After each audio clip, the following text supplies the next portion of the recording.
আজকে আমরা বাংলাদেশের একটি অন্যতম নামকরা জায়গা চাঁদপুর। আমরা সেখানে চাঁদপুরে যাচ্ছি, কারণ চাঁদপুর ইলিশ মাছের জন্য বিখ্যাত, আমরা সবাই জানি।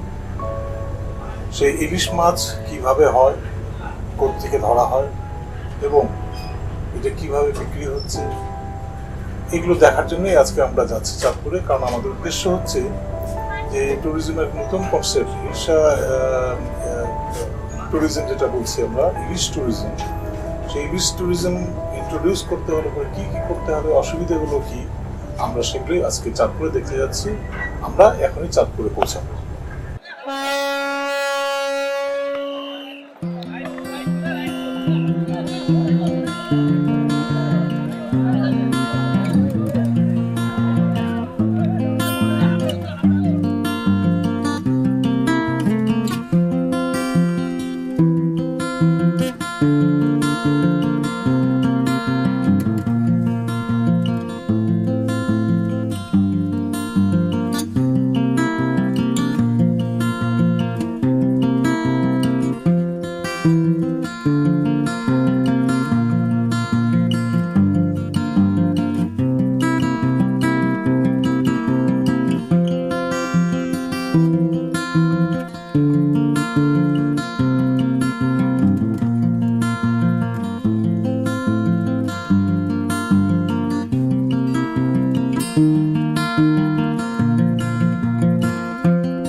ইলিশ ট্যুরিজম এটা বাংলাদেশে একটি নতুন কনসেপ্ট। আসলে এই ধারণাটা এসছে থেকে আমরা সাধারণত দেখি ট্যুরিজম বা পর্যটন যে জিনিসটা দেখি, যে একটা পণ্যকে বিভিন্নভাবে সাজিয়ে গুছিয়ে এটা যখন পর্যটকদের সামনে উপস্থাপন করা হয় তখন সেটাকে আমরা পর্যটন পণ্য বলি। ইলিশ হচ্ছে আমাদের একটি ঐতিহ্যবাহী একটা মাছ বলবো আমরা, একটা কালচারের আমাদের অংশ একটা। আর এই ইলিশ বাংলাদেশের এটা হচ্ছে আমাদের জাতীয় মাছ। এবং সেই সাথে আরেকটা খবর হলো যে ইলিশ একটা অত্যন্ত ইউনিক প্রোডাক্ট, কারণ এই ইলিশটা আমরা এখন কিন্তু এর পেটেন্ট কিন্তু আমরা পেয়ে গেছি বাংলাদেশে, এটা বাংলাদেশি প্রোডাক্ট। সুতরাং যে কোনো বাংলাদেশি প্রোডাক্ট একটা হলে শুধুমাত্র বাংলাদেশেই এটা ওন করে। হিলসা ট্যুরিজম এটা আইডিয়াটা আসলে আমার মাথায় এসেছিল। আমি একবার যখন এতে গেলাম, বালিতে গেলাম, ইন্দোনেশিয়া বালিতে গেলাম, ওরা আমাদেরকে নিয়ে গেল কফি ট্যুরিজম দেখার। কফি গাছ, কফি ফল ধরছে, সেখান থেকে কীভাবে এটা করা হচ্ছে এবং এখান থেকে কীভাবে এটা ফ্রাই করা হচ্ছে, তারপর আমাদেরকে কফি খাওয়ালো। এবং তারপরে তারা করলো কি, একটা কফির একটা দোকান আছে তাদের, সেই দোকানে নিয়ে গিয়ে আমাদেরকে বললো যে তোমরা এবার কফি কিনতে পারো। এবং আমরা সবাই হুমড়ে খেয়ে কফি কিনলাম। এইটাকে নাম দিয়ে তারা কফি ট্যুরিজম। তা আমারও মাথায় আসলো যে আমাদের বাংলাদেশে অনেক ইউনিক জিনিস আছে।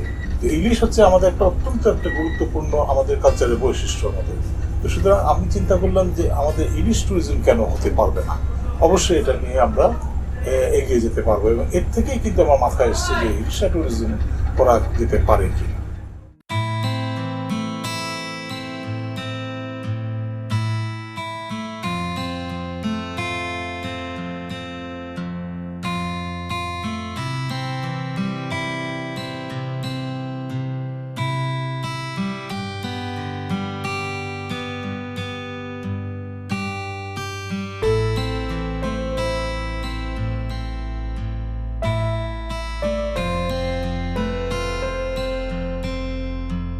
এখন যদি কেউ প্রশ্ন করে কে আসবে, আমি বলবো সাধারণ হিসাবে যারা ট্যুরিস্ট তারাই আসবে, এবং যারা হিংসা প্রেমী তারা তো অবশ্যই ইন্টারেস্টেড হবে। আর একটা আমাদের বড় মার্কেট আছে একটা, যেটা হলো ইন্ডিয়ান মার্কেট। ইন্ডিয়াতে জানেন আমরা প্রতি বছর প্রচুর পরিমাণে ইলিশ আমরা রপ্তানি করি, এবং এই ইলিশ কোথায় ধরা হচ্ছে, কিভাবে ধরা হয়, এবং এখানে খাওয়ার কি ব্যবস্থা আছে, তারপর তাদেরকে সুন্দর করে একটা প্যাকেট করে দেওয়া, এটা যে আমার মনে হয় যে একটা সুন্দর, একটা অত্যন্ত সুন্দর একটা প্যাকেজ, একটা আমরা আইটিনারি ডেভেলপ করে আমরা এই প্যাকেজটা অফার করতে পারি টু দি ইন্ডিয়ান টুরিস্ট। হ্যাঁ, তো যেটা বলছিলাম যে আপনার ইলিশ এখন কিন্তু এখন বাংলাদেশের নিজস্ব পণ্য। এটা আমরা কিন্তু অলরেডি এটা পেটেন্ট আমরা পেয়ে গেছি আপনার, যার ফলে আমরা এখন ক্লেম করতে পারি যে ইলিশ hilsa is a product of Bangladesh.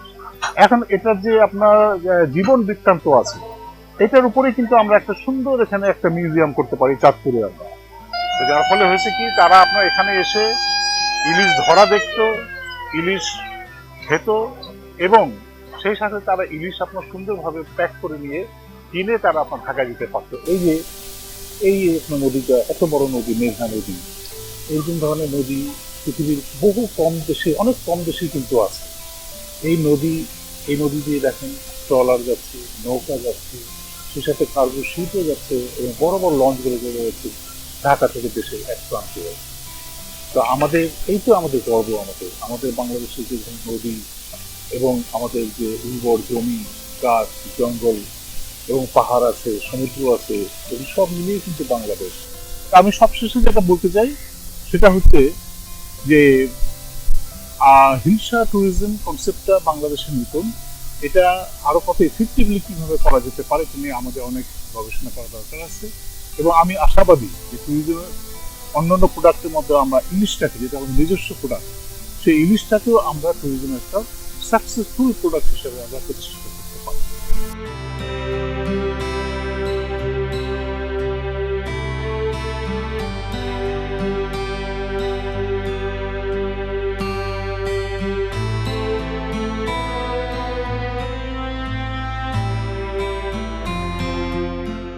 আমাদের বাংলাদেশের যে কয়েকটা প্রাচীন যে স্থাপত্য আছে তার মধ্যে এই যে পাহাড়পুর, এই পাহাড়পুর কিন্তু অন্যতম। শুধু অন্যতম না, অনেক ক্ষেত্রে বলা যায় পাহাড়পুর আমাদের সংস্কৃতির মূল কেন্দ্র। কারণটা হয়েছে যে পাহাড়পুরের সাথে কিন্তু শুধু বৌদ্ধদের ইতিহাস কিন্তু লিখিত না, পাহাড়পুরে আরও অনেক যে রাজা ছিলেন তাদেরও কিন্তু এখানে ইতিহাস আছে। যেমন এমনি ইতিহাস পড়লে জানা যায় যে পাহাড়পুরে প্রথম ছিল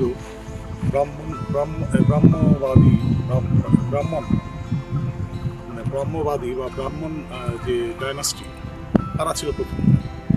এরপরে আসলো গুপ্ত যারা ডাইনাস্টি, তারা আসলো।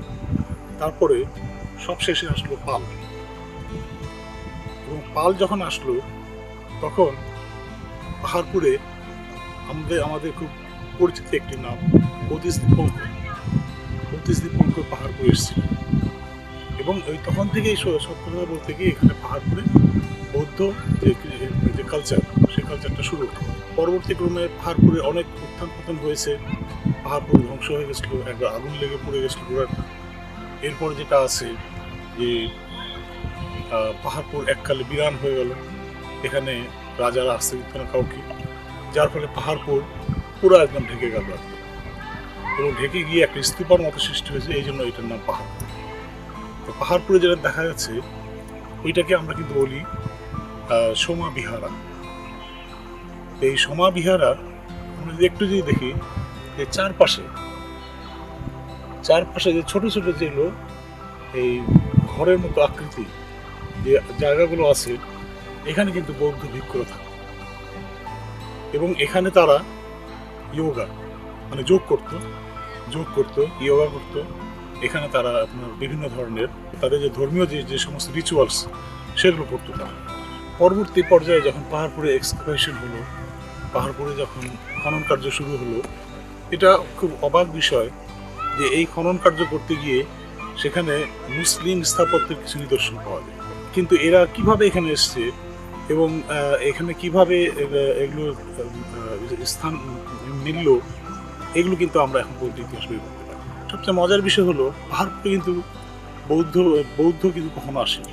কিন্তু এদিকে আবার আরেকটা জিনিস হলো যেটা, যে পাহাড়পুরে আমরা যে এখন যে স্তূপটা দেখতে পাচ্ছি, এইটা কিন্তু আগে বলতাম আমরা যে হিমালয়ের দক্ষিণে মানে এই ইন্ডিয়ান সাবকন্টিনেন্টে সবচেয়ে বড় স্তূপ। কিন্তু এখন প্রমাণ হয়েছে যে পাহাড়পুর শুধু হিমালয়ের দক্ষিণ সবচেয়ে বড় না, পাহাড়পুর ওয়ার্ল্ডের মধ্যে সবচেয়ে বড় স্তূপ। সুতরাং এত একটা আমাদের ট্যুরিজম প্রোডাক্ট, আমরা সেই ট্যুরিজম প্রোডাক্টকে এখনো কাজ লাগাতে পারছি না। 1985-তে ডিক্লেয়ার করা হয় ওয়ার্ল্ড হেরিটেজ। সেই ওয়ার্ল্ড হেরিটেজ সারা বাংলাদেশে মাত্র 3টা আছে এবং সারা বিশ্বে এই খুব বেশি না, এরকম কয়েক সরকারও আছে। তো ওয়ার্ল্ড হেরিটেজ একটা জিনিস, এটাকে মেনটেন না করতে পারি, এটাকে যদি আমরা রক্ষা না করতে পারি, তাহলে সেটার জন্য আমাদেরই কী বলবো যে অত্যন্ত দুঃখের কথা হবে আমাদের জন্য।